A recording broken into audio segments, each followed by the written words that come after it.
ಏನಕ್ಕೆ ಹಿಂಗಾಯ್ತು ಅಂತ ಗೊತ್ತಿಲ್ಲ. ಒಟ್ಟಿನಲ್ಲಿ ನಾವು ಬೆಂಗಳೂರಲ್ಲಿ ಕೆಲಸ ಮಾಡ್ತಿದ್ದೆ, ಹೋಟ್ಲ್ ಕೆಲಸ. ಈ ಥರ ಇದೇ ಆಗಿದೆ ಅಂದ್ಬಿಟ್ಟು ನನಗೆ ನೈಟ್ 11 ಗಂಟೆಗೆ ಫೋನ್ ಮಾಡಿದ್ದಾರೆ. ಡೆತ್ ಆಗಿದೆ ಅಂತಲೇ ಆ ಥರ ಹೇಳಿಲ್ಲ. ಇಲ್ಲಿ ಬಂದಮೇಲೆ ನನ್ನ ಮಗ ಈ ಥರ ಡೆತ್ ಆಗಿದೆ ಅಂತ ನಮ್ಗೆ ಗೊತ್ತಾಗಿದೆ. ಸ್ಟೇಷನ್ಗೆ ಹೋದ್ಮೇಲೆ ಅಲ್ಲಿವರೆಗೂ ನಮ್ಗೆ ಗೊತ್ತಿರಲಿಲ್ಲ. ಗಾಬರಿ ಮಾಡ್ಕೊತಿಲ್ಲ, ನನಗಂತೂ ಏನೂ ಹೇಳಿರಲಿಲ್ಲ. ತಿರ್ಗಾ ಬಂದು ಹುಡುಗರನ್ನ ಕೇಳಿದ್ದಕ್ಕೆ ಈ ಥರ ಹಿಂಗಾಯಿತು. ತಿರ್ಗಾ ಮಧ್ಯಾಹ್ನ ಗಲಾಟೆ ಮಾಡ್ಕೊಂಡಿದ್ರಂತೆ. ತಿರ್ಗಾ ರಾಜಿ ಮಾಡ್ಕೊತೀನಿ ಅಂದ್ಬಿಟ್ಟು ತಿರ್ಗಾ ಸಾಯಂಕಾಲನೂ ಒಂದು 6 ಗಂಟೆಗೆ ಕರ್ಕೊಂಡೋಗಿದ್ದಾರೆ ನಮ್ಮ ಹುಡುಗನ. ಒಬ್ಬನೇ ಬಾ ಅಂತ ಹೇಳಿದರೆ ಇವನು ಏನು ಒಬ್ಬನೇ ಹೋಗಿದ್ದಾನೆ. ಇವನು ಒಬ್ಬನೇ ಹೋದಾಗ ಹುಡುಗರು ಯಾರೂ ಕಾಣಿಸಿಲ್ಲಂತೆ. ಎಲ್ಲ ಅಲ್ಲಿ ಓದ್ಕೊಂಡಿದ್ರಂತೆ. ಇನ್ನು ಯಾವಾಗ ಅಲ್ಲಿಗೆ ಹೋದ ಎಲ್ಲರೂ ಸುಮಾರು ಒಂದು 40-45 ಜನ ಬಂದಿದ್ರಂತೆ ಹುಡುಗರು. 40-45 ಜನ ಬಂದಿರಂತೆ. ಇವನು ಒಬ್ಬನೇ ಹೋಗಿದ್ದಂತೆ. ಹಾಂ, ಎಷ್ಟು ತಿಂಗಳಿಂದ ಗಲಾಟೆ ಅವ್ರಿಗೆ? ಏನು ಅದೇ ಎಳ್ನೀರು ಮಂಡಿಲಿ ಒಂದು ಸತಿ ಗಲಾಟೆ ಆಗೈತೈತೆ ಸರ್. ಒಂದು ಸತಿ ಅದೇ ಆ ಜಿದ್ದೆ ಹಿಡ್ಕೊಂಡು ತಿರ್ಗಾ ಏನೋ ರಾಜಿ ಮಾಡ್ಕೊಳ್ಳಿ ಬನ್ನಿ ಅಂದ್ಬಿಟ್ಟು ಕರೆದಿರೋದು. ರಾಜಿ ಮಾಡ್ಕೊಳ್ಳೋಣ ಅಂತ ಬಂದು ಕರೆದಿರೋದು. ಕರೆದು ಈ ಥರ ಇದು ಮಾಡಿರೋದು. ಏನಕ್ಕೆ ಗಲಾಟೆ ಮಾಡ್ಕೊತಿದ್ದೆ ಮನೇಲಿ? ನಿಮ್ಮ ಮಾತೆಲ್ಲ ಕೇಳ್ತಿರ್ಲಿಲ್ಲ? ಮನೆ ಗಲಾಟೆ ಏನಿಲ್ಲ ಸರ್, ಇದು ನಮ್ಮ ಮನೆದೇನಿಲ್ಲ, ಗಲಾಟೆ ಇಲ್ಲ ಸರ್. ಅವ್ನು ಚಿನ್ನೋಣನ ಸರ್, ಚಿನ್ನೋಣ. ಅವ್ನು ಏನು ಹೇಳ್ತಾನೆ ಹಂಗೆ, ಅವ್ನು ಏನು ಹೇಳ್ತಾನೆ ಹಂಗೆ ಕೇಳ್ತೀನಿ ನಾನು. ಅವನ ಜೊತೆಗೆ ಏನಕ್ಕೆ ಸಂದೇಹ ಒಂದು?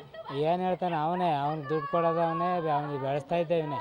ಈ ರೀತಿ ಅವ್ನು ಬೆಳೆಸ್ತಾ ಇದ್ದೆ ಅವನು ಚಿನ್ನ.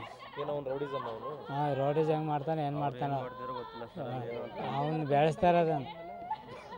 ಕಂಪ್ಲೇಂಟ್ ಆಗಿತ್ತಾ? ಹಾಂ ಆಗಿತ್ತಾ? ಅದನ್ನೇ ಗೊರ್ನಾಳಿ ಹುಡುಗರು ಹೊಡೆದ್ರು ಅಂದ್ರೂ ಕೇಸ್ ಆಗುತ್ತೆ.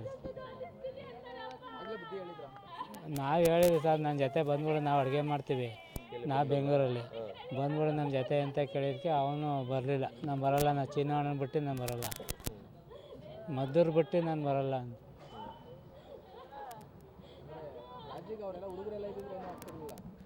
ಇವನು ಒಬ್ಬನೇ ಹೋಗಿದ್ದಾನೆ ಸರ್. ನೀವು ಒಬ್ಬನೇ ಬಾ ಅಂತ ಹೇಳಿದ್ರಂತೆ. ಒಬ್ಬನೇ ಹೋಗಿದ್ದಾನೆ. ಹೋದಾಗ ಯಾರು ಹುಡುಗರು ಇರಲಿಲ್ಲ ಅಂತ. ಅಲ್ಲಿ ಎಲ್ಲ ಹೊತ್ಕೊಂಡಿದ್ರಂತೆ. ಹೊತ್ಕೊಂಡಿದ್ದೆ ಯಾವಾಗ ಹೋಗಿ ಜಗಳ ಮಾಡಿ ಕುಸ್ತಿ ಆಯ್ತಾಯಿತು. ಆವಾಗ ಏನು ಮಾಡಿದೆ, ಒಬ್ಬರು ಬಂದಿದ್ದಾರೆ. ಸುಮಾರು 40-45 ಜನ ಹುಡುಗರು ಇದ್ರಂತೆ. ಆಮೇಲೆ ಇವ್ರು ಫೋನ್ ಮಾಡ್ಕೊಳ್ಳೋದಕ್ಕೆ ಇವ್ರು 3-4 ಜನ ಹುಡುಗರು ಹೋಗಿದ್ದಾರೆ. ಅಷ್ಟೊತ್ತಿಗೆ ಈ ಥರ ಹಿಂಗಾಗಿದೆ.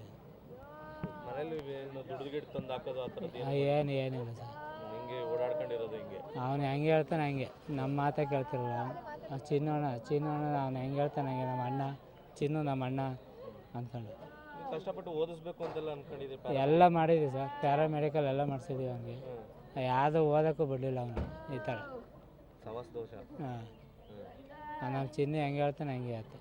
ಇವರೆಲ್ಲ ಹೆಂಗೆ ಪರಿಚಯ ಆಗ್ತಾರೆ? ಚಿನ್ನು ಅವರು ಆವಾಗಿಂದ ಪರಿಚಯ ಸರ್. ಕಾಲೇಜ್ಗೆ ಹೋಗ್ಬೇಕಾದ್ರೆ ಮದ್ದೂರಲ್ಲೇ ಓದ್ತಾರೆ. ಇವ್ರು ಭಟ್ರ ಕೆಲಸ ಮಾಡ್ಕೊಂಡು ಮದ್ದೂರಲ್ಲಿ ಕೆಲಸ ಮಾಡ್ಕೊ ಹೋಗ್ಬೇಕಾದ್ರೆ ಇಲ್ಲೇ ಓದ್ಕೊಂಡು ಇಲ್ಲೇ ಇರಬೇಕಾದ್ರೆ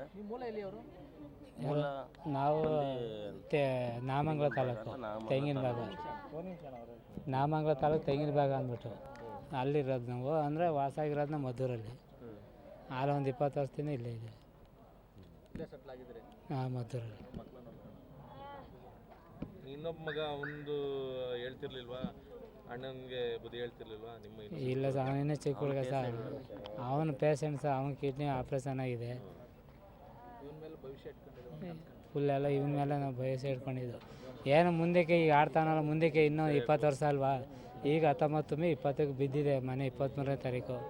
ಮುಂದಕ್ಕೆ ಏನೋ ಆಗ್ತಾನಲ್ಲ, ಇವರೆಲ್ಲ ಇವರು ಮಗನೇ ಆಗಬೇಕು ವಿಜಯ್ ಅಂದ್ಬಿಟ್ಟು ಇವರೆಲ್ಲ ಹಂಗೆ ಅಂತ ಹೇಳ್ತಾಯಿದ್ರು. ಸುಮ್ಮನೆ ಇನ್ನೇನು ಆಟ ಆಡ್ತಾನಲ್ಲ ಹುಡುಗ, ಆಟ ಆಡೋ ಹುಡುಗ ಇರಲಿ, ಇನ್ನೊಂದು 5 ವರ್ಷ ಇರಲಿ, ಆಮೇಲೆ ಬೇಕಾದ್ರೆ ಮದುವೆಗಿದೆ ಮಾಡಿದ್ರೆ ಮುಂದೆ ಬುದ್ಧಿ ಕಲ್ತ್ಕೊ ಹೋಗ್ತಾನೆ ಅಂತ ಅವ್ರು ಹೇಳ್ತಾಯಿದ್ರು. ನಮಗೆ ಗೇದಿ ಕಲ್ತು ಬೇಡ ಸರ್, ಅವ್ನು ಚೆನ್ನಾಗಿರಲಿ ಅಂದ್ಬಿಟ್ಟು ನಾವು ಹೆಂಗೆ ಓಡಾಡ್ಕೊ ಇದ್ದೀನಲ್ಲ ಅಂತ ಇರಲಿ ಸುಮ್ಮನೆ ಅಂದ್ಬಿಟ್ಟು ನಾವೇನು ಮಾತಾಡ್ಸೋಕೆ ಹೋಗಿಲ್ಲ ಸರ್.